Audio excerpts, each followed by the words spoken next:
आपका एक बार फिर से स्वागत है ट्रुथ ऑफ लाइफ जीवन का सत्य में एस्ट्रो विनीता के साथ। जीवन में रेगुलर बहुत सी समस्याएं हैं जो आम इंसान कई बार हमसे आके डिस्कस करता है जब वो इस तरह की परेशानियों में फंस जाता है। बच्चे भी अक्सर बहुत से सवाल पूछते हैं, कुछ अपने एजुकेशन को लेके पूछते हैं, कुछ अपने करियर को लेके पूछते हैं, तो कुछ जानना चाहते हैं कि हमारी लव मैरिज होगी या नहीं होगी। उन जिनका अफेयर नहीं है वो भी जानना चाहते हैं कई बार कि क्या हमारे जीवन में या हमारी कुंडली में प्रेम विवाह के कोई योग है। ये प्रश्न अक्सर बच्चे पूछते हैं या कई बार उनके माता पिता भी हमारे से ये प्रश्न करते हैं कि क्या हमारे बच्चों की कुंडली में कहीं कोई ऐसा प्रेम विवाह का योग तो नहीं। देखिए, विवाह चाहे प्रेम विवाह हो, चाहे लव मैरिज हो, चाहे अरेंज मैरिज हो, पर मेरा ऐसा मानना है कि जिस विवाह में सारे परिवार की सहमति हो, विशेषकर आपके माता पिता की। देखिए, उन्होंने हमें जन्म दिया है, उन्होंने हमें पाल पोस के इतना बड़ा किया है, तो हमारा फर्ज बनता है, हमारी ड्यूटी बनती है। कोई भी माता पिता अपने बच्चे का अहित नहीं चाहते। हर माँ बाप ये चाहते हैं कि चाहे हमारी बेटी हो या हमारा बेटा हो, वो विवाह के समय जिस भी लड़के या लड़की से उसका रिश्ता होने जा रहा है वो उसमें खुश रहे, सुखी रहे, संपन्नता से जीवन जिए। आजकल तो पेरेंट्स ने इतना ज्यादा कॉम्प्रोमाइज कर लिया है बच्चों की खुशी के लिए कि वो इतना भी कह देते हैं कि चलिए ठीक है, अगर आप अलग रह के खुश हैं तो आप दोनों पति पत्नी खुश रहिए, आप अपना जीवन सुचारू रूप से चलाइए, हम तो जी ही लेंगे जिंदगी। पर मेरा ये सामान्य सा एक कॉमन सा मैसेज है सभी बच्चों के लिए स्पेशली, कि विवाह चाहे वो प्रेम विवाह हो चाहे अरेंज मैरिज हो, अपने माता पिता की सहमति जरूर लें। क्योंकि जिस भी कार्य में हमारे माता पिता का आशीर्वाद होता है हमारे साथ, वो हमारे साथ जब खड़े हो जाते हैं तो आप मान के चलिए वो कार्य तो अपने आप में वैसे ही पूरा हो गया। जहां उनकी असहमति होती है, उनकी खुशी नहीं होती है, तो कई बार आपने अक्सर देखा है कि बच्चे विवाह कर भी लेते हैं। प्रेम विवाह होने में कोई दिक्कत नहीं है, बहुत आसानी से लोग विवाह कर लेते हैं, मंदिरों में कर लेते हैं, कोर्ट में कर लेते हैं, अपने माता पिता से छुप के कर लेते हैं। पर कब वो विवाह टूट जाए, कब वो विवाह तलाक में चेंज हो जाए, ये वो सोच भी नहीं पाते। क्योंकि आज के समय में जो विवाह है, जो प्रेम विवाह है, जो आपके लव अफेयर्स होते हैं बिफोर मैरिज, उनमें प्रेम कम है, उनमें प्यार जैसी कोई चीज नहीं रह गई है।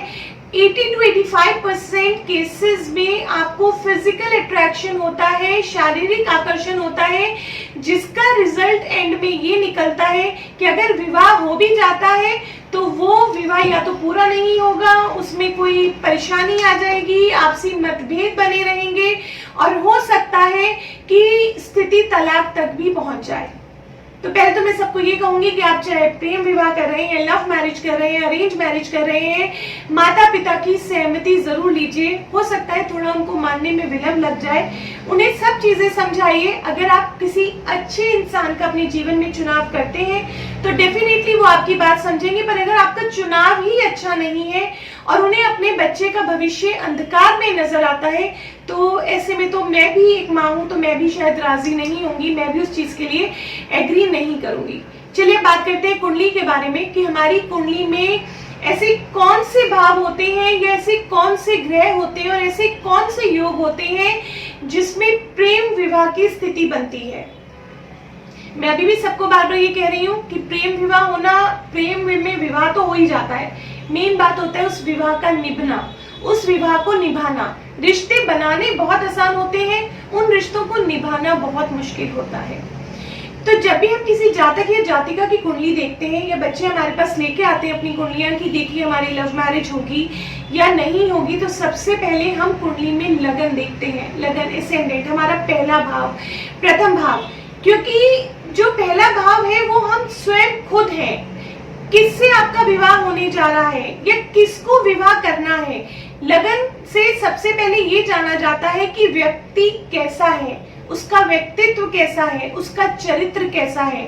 तो सबसे पहले हम कुंडली में लगन को देखते हैं कि लगन की स्थिति कैसी है, लग्नेश की स्थिति कैसी है।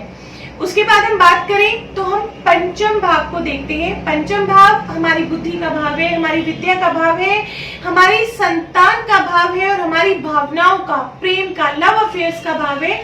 तो पंचम भाव की क्या स्थिति है? अगर पंचम भाव आपकी कुंडली में अच्छी स्थिति में है, शुभ दृष्ट है, उसका जो लॉर्ड है फिफ्थ हाउस का लॉर्ड पंचमेश किसी अच्छे शुभ भाव में बैठा है, तो आपकी भावनाओं में जो लव अफेयर्स है उनके कामयाब होने के ज्यादा चांसेस होंगे, उनके सक्सेस होने के ज्यादा चांसेस होंगे। उसके बाद अब प्रेम है तो विवाह भी करना चाहेगा, चाहे कोई भी लड़का हो, कोई भी जातक हो या जातिका हो। तो उसके लिए हम कुंडली में सेवेंथ हाउस देखते हैं। सेवेंथ हाउस हमारे स्पाउस, हमारे जीवन साथी का भाव है कि सप्तम भाव की क्या स्थिति है, सेवेंथ हाउस किस कंडीशन में है कि हमारा विवाह कैसा रहेगा। तो ये सारी स्थिति हमें सप्तम भाव से पता चलती है। प्रेम पंचम भाव से और विवाह सप्तम भाव से, तो मानिए प्रेम विवाह के लिए इन दोनों भावों की बहुत इंपॉर्टेंस है। चलिए देखिए, विवाह प्रेम तो हो गया, आपको लव हो गया, आपने विवाह की भी प्लानिंग कर ली, पर अक्सर देखने में आता है कि क्या हमारा प्यार सच्चा है, क्या हमारा प्यार राधा किशन जी के प्यार की तरह है, जिसे आत्मा से जिसे प्यार कहते हैं, क्या हमारा प्यार वो है? क्या हमें प्यार में धोखा तो नहीं मिलेगा? ये भी क्वेश्चन बहुत लोग जानते हैं कि मैं इसके साथ रिलेशन में हूँ तो क्या मैम मुझे धोखा तो नहीं मिलेगा, या मुझे ये लड़का या लड़की मेरे साथ ऑनेस्ट रिलेशनशिप में रहेंगे? तो इसके लिए आपको कुंडली का फोर्थ हाउस देखना होता है। चौथे भाव से हम माँ देखते हैं, सुख देखते हैं, जमीन जायदाद देखते हैं, घर देखते हैं, मित्रों को देखते हैं और धोखा भी देखते हैं कि हमारी कुंडली में कोई ऐसा योग तो नहीं बन रहा कि हमें प्यार में धोखा मिलने की संभावना हो। बहुत से लोग ऐसे होते हैं, एक लड़का है तो उसकी 4-4 गर्लफ्रेंड्स हैं, या कई बार एक बच्चा है, एक बच्ची एक लड़की है, तो वो भी कई बार मल्टीपल अफेयर्स में आ जाते हैं, 2-3-4 लोगों से उनके अफेयर हो जाते हैं। तो इसमें एक ईमानदारी, एक ऑनेस्टी, एक आत्मा से लगाव नहीं दिखता, इसमें कहीं ना कहीं शारीरिक आकर्षण दिखता है, आपको इन्फैक्चुएशन दिखती है। अब कुंडली में से कौन से ग्रह हैं जिनसे हमें पता चलता है कि हमारे प्रेम, हमारा लव लाइफ हमारी कैसे रहेगी, या हमारा प्रेम विवाह हो सकता है या नहीं हो सकता, और अगर होगा तो कामयाब होगा या नहीं होगा।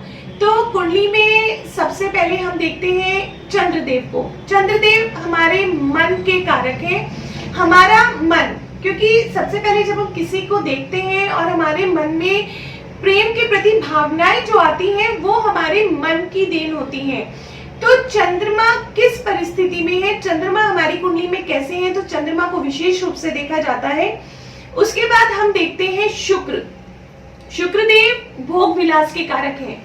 शुक्रदेव हमारे वैवाहिक जीवन के कारक हैं। वैवाहिक जीवन देखना होता है तो शुक्रदेव से देखा जाता है कि कैसे विवाह के बाद पति पत्नी के संबंध कैसे रहेंगे। भोग के कारक है, काम के कारक है शुक्रदेव। तो शुक्रदेव की स्थिति कैसी है, शुक्रदेव की किन ग्रहों के साथ युति है, शुक्रदेव पे किन ग्रहों की दृष्टि है। उसके बाद हम जो तीसरा ग्रह देखते हैं प्रेम विवाह के केस में, वो देखते हैं मंगलदेव। पराक्रम की तो जरूरत है ही ना, अगर आप कोई भी काम कर रहे हैं, अगर आप प्रेम विवाह की तरफ चल रहे हैं, आप लव अफेयर्स में जा रहे हैं, तो साहस की तो जरूरत है इंसान को। इंसान अगर निडर होगा तो ही वो इस तरफ पैर उठाएगा। तो मंगल की स्थिति भी देखनी बहुत जरूरी होती है। और जब भी हमने मंगल देव के बारे में बात की है तो हमेशा ये बताया गया है कि जब भी कोई लव अफेयर्स होते हैं तो उनमें मंगल का जरूर कहीं ना कहीं रोल जरूर होता है। उसके बाद देखते हैं राहु केतु को, क्योंकि राहु केतु क्या है, राहु केतु हमें हमारी परंपरा से दूर लेके जाते हैं। मतलब जो कार्य हमें नहीं करने चाहिए उन कार्यों के लिए भी हमें प्रेरित करते हैं। जैसे लोग इंटर रिलीजन मैरिज कर लेते हैं, इंटर कास्ट मैरिज कर लेते हैं, तो उस केस में राहु और केतु की भी एक विशेष भूमिका होती है। अब देखते हैं कुंडली में ऐसे कौन से योग बनते हैं जब प्रेम विवाह की स्थिति ज्यादा स्ट्रांग हो जाती है। आप किसी की भी कुंडली देख के कह सकते हैं कि आपकी कुंडली में तो प्रेम विवाह के योग है। जब भी पंचमेश जो कि पंचम भाव का स्वामी है, अगर फिफ्थ हाउस और सेवेंथ हाउस आपस में किसी भी तरह का कनेक्शन बनाते हैं तो प्रेम विवाह होने के चांसेस बनते हैं, प्रेम विवाह होने के योग बनते हैं।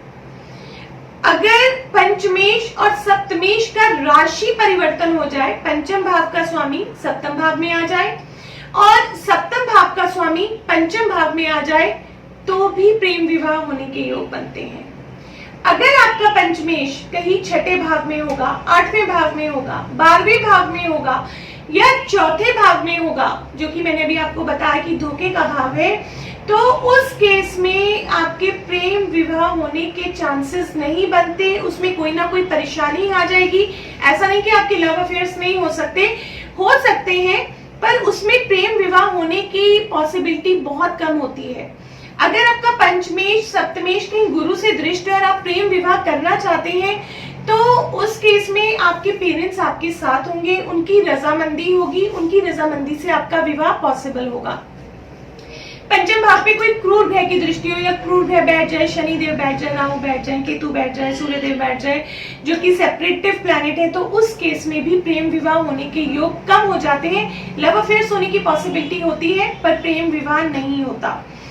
मंगल शुक्र का कॉम्बिनेशन जिन भी कुंडलियों में होता है, मंगल शुक्र में जब भी जिन भी कुंडलियों में आप किसी भी भाव में देखें, तो आप मान के चलिए अगर वो विवाहित जोड़ा भी है, कपल है, शादीशुदा, तो उनके आपसी रिलेशंस में एक सेटिस्फैक्शन का लेवल कम होता है, बहुत कम होता है। और जिनकी कुंडली में भी मंगल शुक्र का कॉम्बिनेशन होता है, उनके एक्स्ट्रा मैरिटल अफेयर्स के चांसेस ज्यादा होते हैं और कई बार 2 शादियों के योग भी बन जाते हैं। तो आज एक छोटी सी सामान्य सी जानकारी दे रही हूँ मैं आपको प्रेम विवाह के बारे में। टॉपिक तो ये बहुत बड़ा है, इसके बारे में हम जितना विस्तृत जानना चाहे जान सकते हैं, पर कुछ छोटे छोटे उपाय जिनको विवाह में दिक्कत आ रही है या जो ऑनेस्टली अपने जीवन साथी को या अपनी गर्लफ्रेंड बॉयफ्रेंड जो भी उनके मित्र हैं उनको दिल से प्यार करते हैं, आत्मा से प्यार करते हैं, तो कहते हैं माँ गौरी की पूजा करें, क्योंकि माँ गौरी ने अपना प्रेम भगवान शिव को पाने के लिए बहुत तपस्या की थी। तो माँ गौरी की पूजा करें, 1.25 महीना लगातार माँ गौरी को श्रृंगार का सामान चढ़ाएं, उनको जल चढ़ाएं, उनको श्रृंगार, उनको सिंदूर, चूड़ी, मेहंदी, बिंदी, चुनरी सब चढ़ाएं। तो इससे अगर आपकी कुंडली में कहीं प्रेम विवाह के योग बन रहे हैं और कोई अड़चन आ रही है तो वो डेफिनेटली दूर होगी। विघ्नहर्ता गणेश जी की पूजा करें। विघ्नहर्ता है, किसी भी तरह का जीवन में कोई विघ्न है, कोई परेशानी है, तो गणपति जी की पूजा करें, तो आपके जीवन की बहुत सी समस्याएं कम होती आपको नजर आएंगी। एंड में फिर इतना ही कहना चाहूंगी कि अगर आप प्रेम विवाह भी करना चाहते हैं तो अपने माता पिता की स्वीकृति जरूर लें, अपने बड़ों का आशीर्वाद जरूर लें, क्योंकि जीवन में किसी भी कार्य को पूरा करने के लिए, उसमें कामयाबी पाने के लिए, उसमें सक्सेस पाने के लिए हमारे बड़ों का आशीर्वाद हमारे साथ बहुत जरूरी है। अगर आपको ये जानकारी अच्छी लगी हो तो इस चैनल को लाइक करें, सब्सक्राइब करें, शेयर करें। नमस्कार, जय माता दी।